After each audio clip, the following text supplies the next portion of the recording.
Scarecrow, Scarecrow, the soldiers of the king feared his name. Scarecrow. On the southern coast of England, there's a legend people tell of days long ago when the great Scarecrow would ride from the jaws of hell and laugh with a fiendish yell. With his clothes all torn and tattered, through the black of night he'd ride.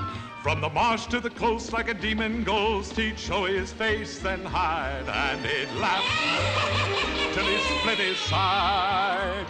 Scarecrow, Scarecrow, Scarecrow, the soldiers of the king feared his name. Scarecrow, Scarecrow, Scarecrow, Scarecrow, the country folk all loved him just the same. Scarecrow. You know, Disney had this thing after the war where they couldn't take money out of the country. They had to do productions in the UK. Right. And so that's why you got Treasure Island, Kidnapped, some of these movies. Well, and anyway, some of the series they did, the Scarecrow, Romney, Marsh, which is brilliant. Can you believe no one's remade that? Well, there's been several movies of it. So not with that title, but like the Vicar of Dimchurch.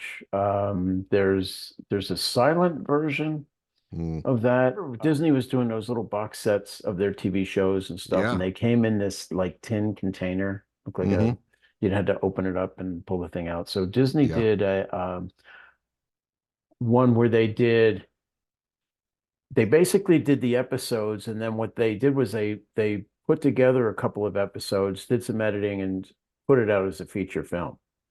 The feature film really suffers by comparison. If you watch the 2 episodes or 3 episodes, whatever it was that made it up, is way, way better. The longer version that were individual episodes are way, way better. But you do get sort of a flavor of it from the feature film that they put out.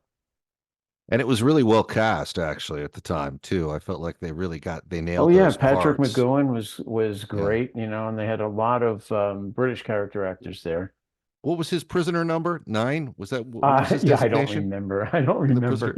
Yeah. I watched before he did that, The Prisoner, he did Secret Agent Man, which was here in the U.S. and in Britain the same title. The title was Danger Man. And so we got to know him as that, not recognizing him as the vicar from Dimchurch. And it's funny, this has been on my mind because I have a cousin who lives in Dimchurch on the south coast of England. Believe it or not, where all that takes place. Yeah, it's awesome. But Patrick McGoohan, and then and he's done quite a number of features, culminating then with Braveheart. Yeah, right. He was the villain in Braveheart. Edward. Yeah. King Edward, one of the Plantagenets. So I think he reprised that role on The Simpsons too, from The Prisoner. I think he came back and did it for like the episode where Homer ends up on the island and he's number 9, and it's anyway. Welcome, friend. I'm number 6. I'm number 15. What number are you? I am not a number. I am a man. And don't you ever... Oh, wait. I'm number 5. In your face, number 6. Yeah. Anyways, and Iron Maiden, actually, the band tells a great story about him because they have a song called The Prisoner based on the show, and they had to go to him to get the rights. And they called him. They tell a great story where they call him, and I guess he actually answers his own. He actually answered his own phone. Yeah. They had to like lobby him for the rights, and he's like, I think that's a fantastic idea, or whatever. Just one of those like real it's wonderful responses. When you find somebody who has a real sense of humor about themselves and about the role they did, and they get the fun. And we don't know what the pitch was from the Simpson people, but if the pitch is as clever as the shows they do, then I don't see how anybody could resist. No, it's impossible. How can you say no? I'm sure someone has, but how it just doesn't, the algebra doesn't add up on it. Yeah. It's funny because that's how we see Roger Moore as a guy that was really well aware he was Roger Moore, the luckiest man in the world. Yeah. When he entered a room, and I see Patrick being the same way. It's like, and probably at the time, because I remember seeing the Simpsons episode going, what is going on here? because I didn't know the former show. This is back in the 90s that we didn't have access to everything. Libraries weren't on demand yet, but you could sense it was about something they were homaging that they had seen, and that the producers liked. And so you're like, what is this? And a friend of mine goes, this is The Prisoner. It's a British thing. And then we're like, all like, oh, it's a British thing. That makes sense. That's why we're all clueless. And it probably aired in Britain for a year or two before we got it. Mm-hmm. You know what I mean? And it got a little, I liked it at first. I probably watched the first 2 seasons, maybe not, maybe only the first season. Yeah. And it was just a little odd for me. And I don't remember what was playing opposite it or what I was doing in my life, but I stopped watching it. It didn't really work for me. All right, so we've covered Scarecrow of Romney Marsh, classic. I'll actually a reboot of that. Somebody should. I mean, I really think that is a classic piece of property, and there are ways to tell that story now. Because when you look at it, it seems kind of that just the way the sets were built and stuff. It's just amazing, and I think it can be improved because it was made for television.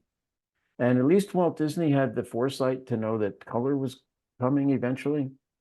Mm-hmm. And so he shot these TV shows on film in color. Yeah, smart. They also did the Swamp Fox with Leslie Nielsen. Yeah, I love the Swamp Fox. I grew up loving that. Yeah. And then I did research. Based on Francis Marion, right? Yeah. Francis Marion, yeah. And I did research on him for papers when I was in school and stuff because there were books. I still have a book that I bought when I was like 8 years old called The Swamp Fox of the Revolution. And it almost feels like an American Robin Hood type story, Yeah. Taking down the crown. And there was I don't know if it's true, but one of the legends about him was that his sword was rusted into his scabbard. That he went on these raids, but was not really also one of the guys to commit a violent act. Does that make sense? Is that true? I don't know. I never heard that. No, but they also say that about Butch Cassidy, that he hated to take his gun out of his holster. Yeah, well, it could be. I know Francis Marion came very, very close to being captured by the British before he became an ultra revolutionary. Like he was already a revolutionary. They wanted the British out, and there was some sort of a raid in Charleston, I believe, and the British had raided, and he jumped out a window, broke his ankle, but he was able to get away. And what the British were doing in those days was they would capture these people, then they'd let them go. They'd make them swear that they would never take up arms against the crown. Mm-hmm. And those people lived up to their oaths in those days. I remember driving through South Carolina and looking on either side of I-95 because Marion's estate became a hydroelectric thing. They flooded it, and it's now Lake Marion, and that was a hydroelectric plan with a dam and everything to create electricity for the people in that part of South Carolina. So I remember looking, where am I? I've got the map out. Okay, here we are. This is Francis Marion's place underwater here. This is like 50 years ago. Yeah, that was awesome. Really cool. I have that. I bought that little tin DVD set too from Disney. Yeah, that's a good one too. I mean, you got to admire, like, Walt Disney had ambition when it came to the projects he wanted to tackle.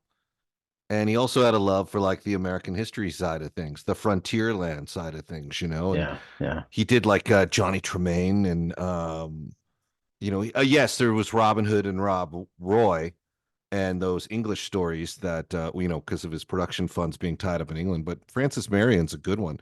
And I have to admit, though, Leslie Nielsen's actually fairly convincing in the part. Yeah, he is. This is Peter Coyne from The Godfathers. NMOSD is a killer. Help find a cure for NMOSD and with it cancer. Please go to the Guthrie Jackson Foundation and donate today. Thank you.